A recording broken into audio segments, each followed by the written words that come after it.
Alright everyone, welcome back to another Star Wars Galaxy of Heroes video with Fat Phil, and what I want to do is talk about what's going on in the game right now and why I think it's a lot and probably too much for the vast majority of the player base in Star Wars Galaxy of Heroes. So make sure you guys like and subscribe, comment down below, let me know what your guys' thoughts are. Do you think that there's too much happening in the game? Do you think they need to pump the brakes a little bit and give players some time to not only just like catch up, but catch their breath? It seems like every week something new is happening, something big is happening, and it's completely changing the direction this game needs to go. So let's dive right into our video and get into all of the stuff that is changing in the game right now. I do want to address something for those of you wondering where our king is in all these videos. He's been sitting on his lofty Relic 8 throne. We hit our goal of 5,000 subscribers. We're trying to reach 10,000. That is the new goal. I'm not sure what character we'll do for that yet. It'll be a Relic 9 for sure. So you guys got to give me your thoughts on what you want it to be down below in the comments. Let's dive right in. So Grand Inquisitor is still not a permanent addition to the Journey Guide yet. And this is a big problem for Capital Games. This is something I have a huge bone to pick with them. I'm not saying that my guild would have Riva already if he'd become permanent, say, last month or 2 months ago. I'm not saying that whatsoever, right? What I am saying is that they have very much so put a huge gap between the haves and the have-nots with Grand Inquisitor and Riva. And had Riva's release been delayed, right? Had they delayed her release and more guilds could have caught up, I think that would have been fine. But because like you're giving this huge advantage to a very small part of the player base, it's really created this gap, right? So like Grand Inquisitor still is not permanent. We're waiting for that, and we're thinking it's supposed to happen in June, the month right now that we're in, June of 2023. So like when are we getting that? There's still no communication. We don't know, but it's causing a lot of problems for players, right? Someone like myself, yes, I'm ready to get Grand Inquisitor. I'll be able to unlock him. But with everything else going on, I probably won't be able to relic him for a little bit. And then I won't even be able to take my Inquisitors to Relic 7 for a little bit because of other stuff that's happening. And again, that's a decision that I made, but I'm just saying there's a lot going on, and this kind of proves it, right? That like we still don't even have a permanent Grand Inquisitor in the Journey Guide yet. Again, I hate everyone in the comments saying that I need to Relic 9 these characters for 10k. I just want to put it out there. Jack, you started this negative energy, man. Come on, you got to put some positive energy in there. We got to get some good characters in there for Relic 9. Come on, man. Give me a little bit of slack, right? So I hate everyone. Also, I would just like to take a note real quick and say screw this Galactic Challenge.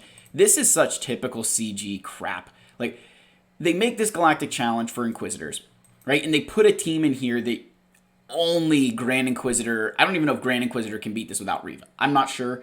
Maybe regular Inquisitors can do it and mine just aren't good enough. I don't know, but it's absurd. This Galactic Challenge is absurd. And this is such like CG crap that they do where they're like, oh, you know what? Before everybody gets the best characters, we're going to make sure that we milk them one last time and let them know, give them the bird one last time to say, yeah, you know what? Should have got these guys. Like, I get it, we get it, but screw this GC. Again, I do hate everyone. All right. Cal Survivor is still not released yet. We know we have all of his requirements here, right? You got all the Rex, Seer, Cal, Tarful, Saw Gerrera, and Marin, right? We have all of them. And he has a slot in the Journey Guide, right? He does have a slot, and it says coming soon, right? All the Rex are here. We don't know when he's going to be. And to me, that's another thing that players are starting to plan for, right? When is Cal coming into the game? What do, like, it says Gear 12 as his requirements, but, like, everybody else is, gearing them up to Relic 5s, whatever, Relic 7s for their, battles and stuff. Just, like, it seems like there's just a lot of stuff that's been happening recently, right? Like, I'm not saying that this game doesn't need new content sometimes, but it's a lot of recent additions that require players to put massive outlays of gear forward. So I think that, like, Cal Survivor is another thing that... And I want to maybe preface right here while I stop and say this about Cal Survivor. The vast majority of the player base is not going to be getting Cal Survivor, right? The vast majority of the player base is not getting Cal Survivor because the vast majority of the player base is not tip of the spear players, right? Your majority of your player base is well below that, right? And I think sometimes when they release content, they don't always recognize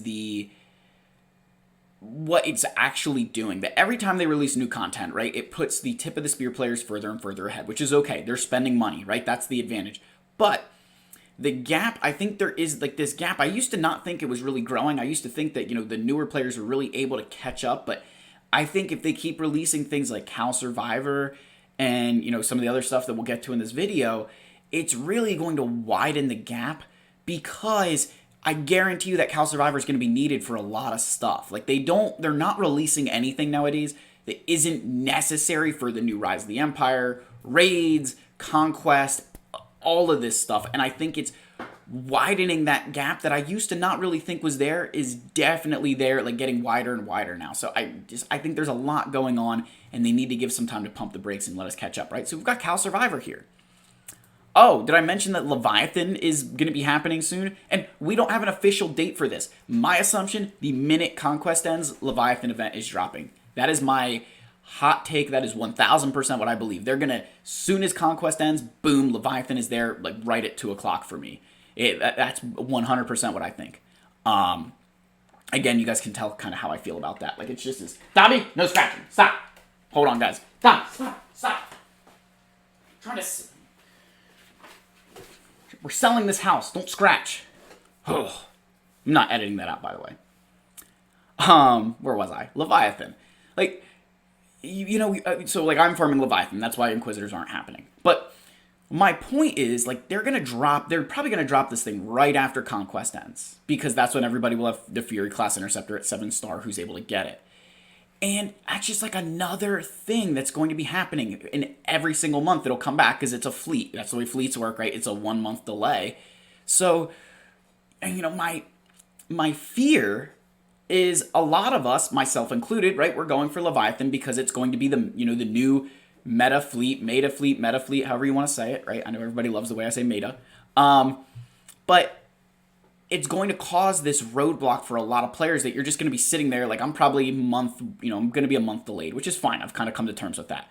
But, with everything else in this game, like on top of that, we're getting Leviathan. And hold on, guys, we've got more stuff coming, right? So we got Leviathan going on. Oh, the Great Dragon Raid, right? Like, everyone's kind of farming Jabba because you need him for Smuggler's Run, you need him for Rise of the Empire territory battles, and then on top of all of that, he's in the Great Dragon Raid and is the most important character in it. And it's mind-boggling to me when you look at, like, the factions here. Like, Old Republic, very player-friendly, right? Give them a lot of credit, very player-friendly. Even, like, Jawas, you don't need a ton of gear on these guys. My gear, my Jawas are okay, right? They get, I guarantee you lower gear Jawas can do something in this raid, right? Tuskens, you kind of need some gear on them to get anything going.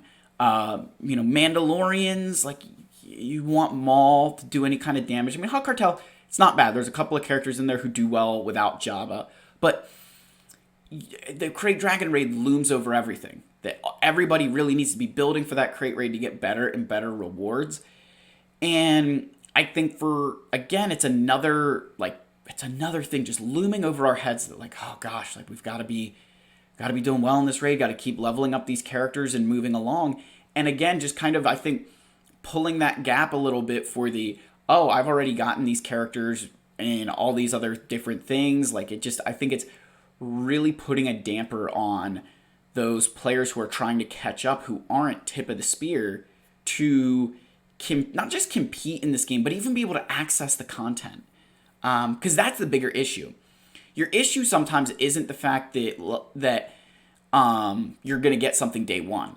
The issue is there's content gated behind those things that players can't participate in. And the Crate Raid would be one of those examples, right? So we got the Crate Raid. But now we're switching into something that popped in the data mine. So we're going to switch over to the Discord server real quick so I can show you guys this. So here's the Discord server. And as you guys can see here, down here it has this Bad Batch, Character Chance, Premium, and Ultimate.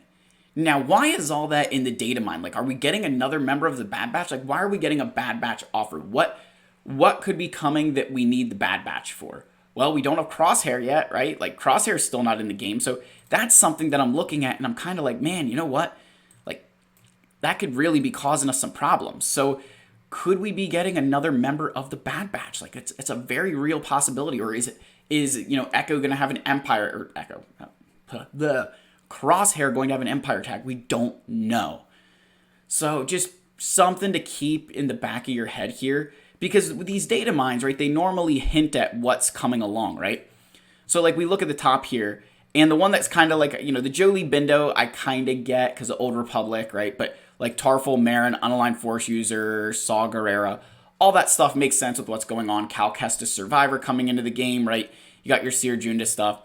Basta Lashan, again, she's needed for the Leviathan fleet, so, she's one of the requirements. So that kind of makes sense with Jolie, but like the Jolie, like what's going on there? What are we doing, right? You've got this Bad Batch stuff, right? But then there's a very, very scary one.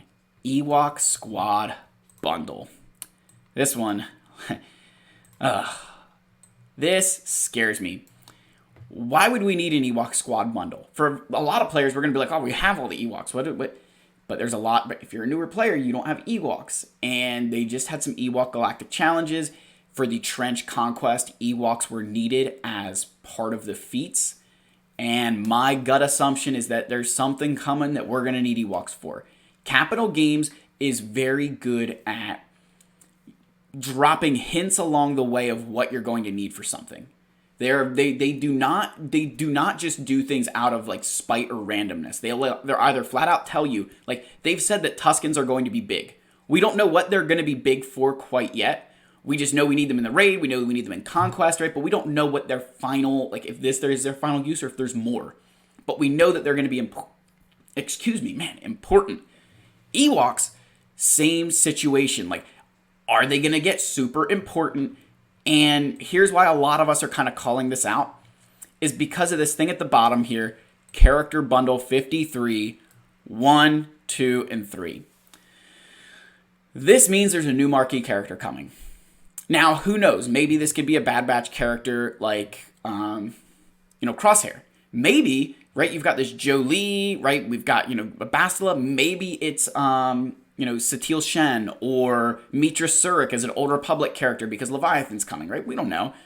Or could it be that we're going to get a marquee character to lead us towards our next galactic legend, which could be GL Leia, right? That's what all of us believe is the next galactic legend. I think that makes the most sense, right? Leia as the galactic legend. And that would be a lot. If you're just added Leviathan, Cal Kestis Survivor, Grand Inquisitor goes permanent, you've got this Krayt Dragon raid going on. I mean, Rise of the Empire is what it is, and now you're throwing in another galactic legend. And this is the point that I want to make about if they add a new galactic legend to this game. How does that forget how it's going to impact territory wars and GAC for a second, right? Just for a second, forget that it's going to make that more ridiculous for guilds. The impact it's going to have on your PvE stuff, conquest and territory battles, is going to be huge. Because this new galactic legend, let's say it's GL Leia, she's not going to be needed for operations. They've already published what operations are going to be from now until the end of time. So this makes her that much more important. She's going to be Jabba level important because she'll have a combat mission every single phase. So it's going to completely change the landscape. It's going to allow guilds to platoon their Kenobis, Jedi Master Lukes, and Reys more often because you've got that other light side galactic legend to get use out of. So I really think that GL Leia could be a huge, huge thing for this game, right? Like, it's something to, like, really, really think about. So I get it, right? Like, I get it. But here's the other thing, right? That like, with Leia GL, I feel a repeat of the Jedi Master Kenobi Lord Vader situation, where we're all going for Jabba right now, right? Like, everybody's either gotten Jabba or has, like, gone headfirst into the Jabba farm because of all the stuff you need him for. He's needed for everything right now. Rise of the Empire, Krayt Dragon Raid, Conquest, Smuggler's Run, GAC, Territory Wars, you name it, he's there, right? He's in everything. And I have a feeling that he's going to get the Kenobi treatment, where he is very, very good. He's been game-changing, and everyone is going to get, Jabba. They're in the middle of it, or they've gotten him. And then Lord Vader's kind of sitting here, and again, I get, we've talked about Lord Vader's kit and all that stuff, and how, I understand he's not the greatest, but he's not the worst by any stretch of the imagination. But I feel a repeat of that situation. Even if Leia's a good galactic legend, I feel a repeat of the disparity between how many Kenobis there are and how many Lord Vaders there are. I really, really have some serious concerns over what that's going to look like. Because let's just go to the Discord again real quick. Like, you've got these, Kyrotech calendars, plasma injection calendars, right? Like, Kyra, like you're seeing that there's these gear bundles, right? They're selling all these relic materials, like, and we all think that they're for Leviathan, which they could be for. But are they also there because they're trying to prepare us that there's more stuff coming down the road that we're going to need? So that's kind of my, update of like why I think there's too much going on. Like if they were to release a Galactic Legend in the game right now, I really think a lot of players are going to have a tough time figuring out what to do with their account. Like, where do you go from here? Like, what are you going to be closest to? What's all going to be the, deciding factors? It's going to be crazy. And I hope that they pump the brakes a little bit. That we need time to catch up. We need players time to kind of recuperate some of the things because there is a lot, right? There is so much to do in this game. And remember, this video is not for your tip of the spear guys like Arnold who already have everything. The vast majority of your player base is not in that situation. The vast majority of the player base still needs multiple Galactic Legends, multiple Legendaries. They only have an Executor. So when you add something new, it really hurts their ability to continue playing because that new content gets gated behind it. So I don't know. Hopefully this video strikes you guys where, it hurts, kind of gives you something to think about, chew on, and hopefully you continue playing this game because I still think this game is worth it. I just really think they need to pump the brakes a little bit because there's too much at once that's happening, and I fear for the future new players coming into the game that it's just going to continue to widen that gap and it's going to be insurmountable to ever even somewhat keep pace. That's the video. Let me know what your thoughts are down below. Like and subscribe. As always, I love all you guys. May the force be with you, and I'll see you in the next video. Cheers.